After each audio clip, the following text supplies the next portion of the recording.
Capital TV Bihar देख रहे हैं आप और मैं आपके साथ वंदना। क्या महिलाएं सीएम नीतीश का लगाएंगी बेड़ा पार?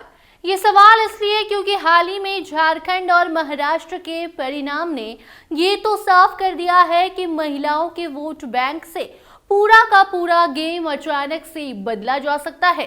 बिहार में अगले साल विधानसभा चुनाव होने हैं। मुख्यमंत्री नीतीश कुमार ने 2025 विधानसभा चुनाव की तैयारी भी शुरू कर दी है और 225 सीट पर जीतने का टारगेट भी सेट किया है। इसकी तैयारी भी शुरू हो गई है। एक तरफ जहां जदयू ने अपना महाअभियान शुरू कर दिया है, जिसके तहत जदयू की टीम जो है वो लगातार बैठक कर रही है, मंत्री, सांसद, विधायक सब इसमें शामिल हैं। तो वहीं दूसरी तरफ अब मुख्यमंत्री नीतीश कुमार भी यात्रा पर निकलने वाले हैं। अब तक 15 दिसंबर से महिला संवाद यात्रा शुरू करने वाले थे सीएम नीतीश, लेकिन अब जो सूत्रों से जानकारी मिल रही है उसमें ये कहा जा रहा है कि खरमास के कारण इस महीने यात्रा टल सकती है। लेकिन आज नहीं तो कल यात्रा पर तो मुख्यमंत्री जाएंगे ही। तो वापस अगर महिला संवाद यात्रा पर हम आए तो ये क्यों जरूरी है ये आपको बताएंगे। आखिर क्यों सीएम नीतीश ने डब्ल्यू यानी कि वुमेन फैक्टर पर काम करना शुरू कर दिया है, ये भी आपको इस खबर में हम जानकारी देंगे। तो देखिए, हाल ही में महाराष्ट्र और झारखंड में विधानसभा चुनाव हुआ। दोनों जगहों पर सत्ताधारी दल की जीत हुई। ये जीत पिछली जीत से भी बड़ी रही।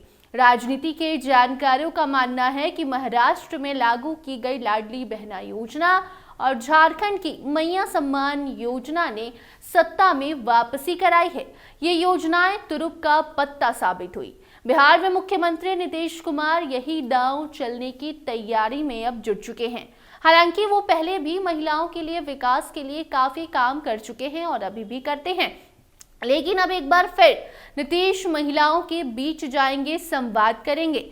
मुख्यमंत्री नीतीश कुमार हर बार अपनी यात्रा की शुरुआत चंपारण से करते हैं और अभी तक जो जानकारी सामने आई है उसके मुताबिक यही कहा जा रहा है कि इस बार भी चंपारण से ही यात्रा की शुरुआत हो सकती है।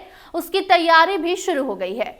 कैबिनेट में 225 करोड़ रुपए महिला संवाद यात्रा के लिए स्वीकृति भी दी जा चुकी है। मुख्य सचिव के स्तर पर उच्च स्तरीय बैठक में सभी जिलाधिकारी को मुख्यमंत्री की संवाद यात्रा को लेकर तैयारी करने का निर्देश भी दिया गया है। अगर गौर फरमाएं तो नीतीश कुमार पहले से ही महिलाओं के लिए काफी कुछ करते आए हैं। मुख्यमंत्री नीतीश कुमार महिला केंद्रित योजनाओं को लेकर बहुत ही संवेदनशील रहे हैं। पंचायत में आरक्षण के कारण 60% महिलाएं अगली पंक्ति में आई हैं। जीविका ने राष्ट्रीय कीर्तिमान स्थापित किया है। आज देश में पुलिस बल में सबसे ज्यादा महिलाओं की संख्या बिहार में है। इसके साथ ही पूर्ण शराबबंदी से महिलाओं के उत्पीड़न और अपमान की घटनाओं में कमी भी आई है। इसका श्रेय भी अगर किसी को जाता है तो वो है बिहार के मुख्यमंत्री नीतीश कुमार। जी हाँ, हालांकि नीतीश कुमार को 2005 से ही महिलाओं का वोट भी मिलता रहा है। इसका बड़ा कारण ये भी है कि नीतीश कुमार ने बिहार में कानून व्यवस्था की स्थिति बेहतर की है, साथ ही कई योजना भी चलाई, उसका भी लाभ मिला। कानून व्यवस्था के बेहतर होने के कारण महिलाओं का विश्वास नीतीश कुमार पर रहा है।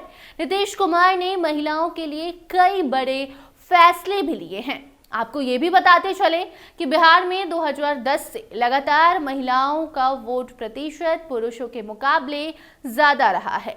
चुनाव आयोग के आंकड़ों पर अगर गौर फरमाएं तो उसके अनुसार 2010 में महिलाओं ने 54.49% वोट डाला था, जबकि पुरुषों ने 51.12%। 2010 में एनडीए को बिहार में 206 सीट पर जीत मिली थी और इसका बड़ा कारण था महिलाओं को लेकर नीतीश कुमार ने कई बड़े फैसले लिए थे। 2020 और उससे पहले 2019 में भी महिलाओं ने पुरुषों के मुकाबले अधिक वोट किया था। उसका लाभ भी नीतीश कुमार और एनडीए को ही मिला। 2020 में भी पुरुषों ने 54.68% वोट किया था, जबकि महिलाओं ने करीबन 60% यानी कि 5% अधिक वोट किया था।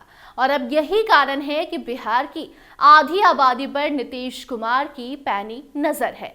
वोट छिटकने देना नीतीश नहीं चाहते और इसीलिए अब नीतीश कुमार महिलाओं के बीच जाना चाहते हैं। बाकी महाराष्ट्र और झारखंड के अलावा मध्य प्रदेश में भी पिछले साल सत्ता विरोधी लहर के बावजूद लाडली बहन योजना ने बीजेपी को फिर से जीत दिला दी है, ये नीतीश जानते हैं। हरियाणा, महाराष्ट्र और झारखंड में भी महिलाओं की योजना ने सत्ताधारी दल की वापसी कराई। केंद्र में प्रधानमंत्री नरेंद्र मोदी लगातार तीसरी बार सत्ता में वापस आए तो इसका बड़ा कारण महिलाओं का वोट माना जाता है। केंद्र सरकार की उज्ज्वला योजना, शौचालय योजना का सबसे ज्यादा असर दिखा है और अब नीतीश कुमार ने आधी आबादी को अपनी योजनाओं से 2025 बिहार विधानसभा चुनाव में साधने की तैयारी कर ली है और इसी क्रम में नीतीश संवाद यात्रा पर भी निकल रहे हैं। बाकी अब आगे अगर यात्रा की तारीख पर हम बात करें तो उस पर अभी सवाल है। शायद खरमास के कारण नीतीश कुमार की यात्रा इस महीने टल सकती है, क्योंकि बिहार की राजनीति में खरमास को काफी ज्यादा महत्व दिया जाता है। आपको बता दें कि हिंदू इस महीने में कोई भी काम नहीं करते हैं, इस महीने को अशुभ माना जाता है। इस दौरान किसी तरह का शुभ कार्य नहीं होता। बिहार की राजनीति में भी खरमास से प्रभावित होते देखा गया है राजनीति को। खरमास खत्म होते ही दही चूड़ा भोज से राजनीति नया रंग ग्रहण करती है। दही चूड़ा भोज के बहाने राजनीति की गुत्थियां सुलझाई जाती हैं, तो एक दूसरे को जो है मात देने की रणनीति भी भोज में ही बनती है। कई बार देखने को भी मिला है।